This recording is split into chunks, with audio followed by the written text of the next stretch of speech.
strength in numbers. UFC is all about the individual. It's all about the membership because at the end of the day, we're nothing without them. So our question for you is, how do you, with all of that in mind, how do you aim to maintain a healthy and strong membership group for the future?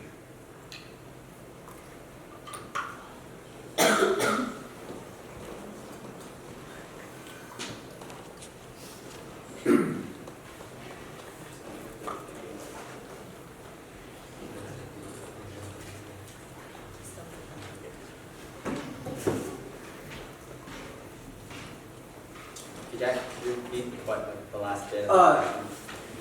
That was such a long question.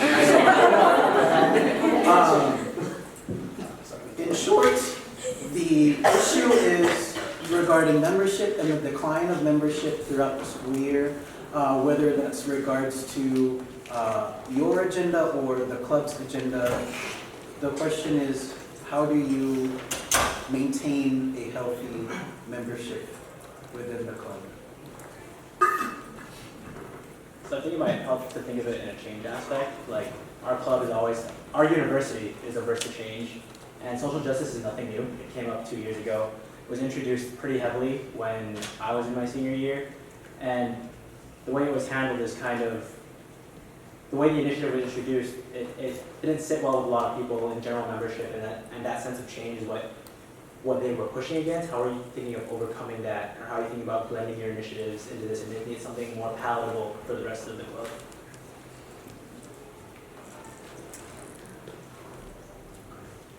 I think starting with acknowledging the power behind small measures is huge, and knowing that with social justice, yes, it is this journey, but it's exactly a journey. It's a journey that that can begin on your own terms and on your own volition, but you can easily implement that on things that already have been said. And knowing that there is no rush with it, and that we are in this revolution that our people in our motherlands have created, that our kasamas here have created, and it's this revolution that we have experienced many battles that we've won and many battles that we've lost. But it's this continuation that we all have this responsibility with doing, and knowing that, really emphasizing that in the first meeting and setting that tone and letting the new first general member people know that while this is something that we're very focused and dedicating on, that they can take it at their own pace, and that what we're trying to do is just bridge this gap that we've noticed, that we can still be very social and build off of the social aspects that we have, but we can still incorporate the justice, the history aspect of it, the knowing our people, knowing our history, knowing who we are as Filipinx American, Asian Americans, and what that means to me, really taking the entire school year to explore that, and knowing that accountability and transparency is a piece, and that really setting the tone, and once we figured out how we want to reimagine what this identity means to us, knowing that we can expand that to these new members and let them know that even if they only have a very small percentage of Filipino in their system, in their body, that they can still be in this space and that they're welcome in this space, and really changing the language that we use to view our own culture.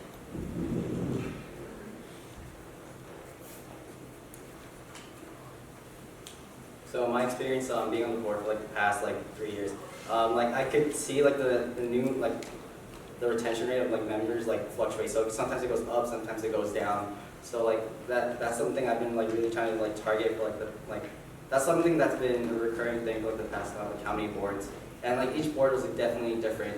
So that's something I definitely want to try and improve on, because I think this year I really want to make because it starts with for all of those who are running, it really starts on your main purpose, why you ran for this position, because everything has to come with intentionality. It doesn't matter what position you're doing, if you're cultural chair, if you're secretary, or if your activities, why are you making these, why are you making events, why did you run for this position, what kind of effect are you trying to make for the people who are going to be coming into the general meetings when we first when we first have our general meeting, you definitely need to make an impact on for them to have a reason to come back. like it doesn't really matter because every person that comes in that room is gonna be different. Like I acknowledge that sometimes you're gonna lose people, but there's always a way to bring them back. Like some people come back through Barrio because like they just find that like sense of like community. Some people like find like some people come back because like they see like okay they're having more activities like in terms of like cultural like Sabanga Beat, or if we're having like other like community service events like that. Like there's a lot of aspects that like really coincide with like the retention rate. So but that really goes back to like what is your purpose? Because I definitely think that general members do sense like your intentionality and your purpose. And if they don't see that type of presence in like every time you run or when you speak on stage or just how you like interact with them or you do your outreach, then there's a more chance like they're not going to come back. Like UFC is so broad that like I'm not worried that we're not going to be able to like give out events or give out like different opportunities for them. It really just goes back into like why are we doing this in the first place? Because you need to give them a reason to why they come back and make them learn and progress. So yeah.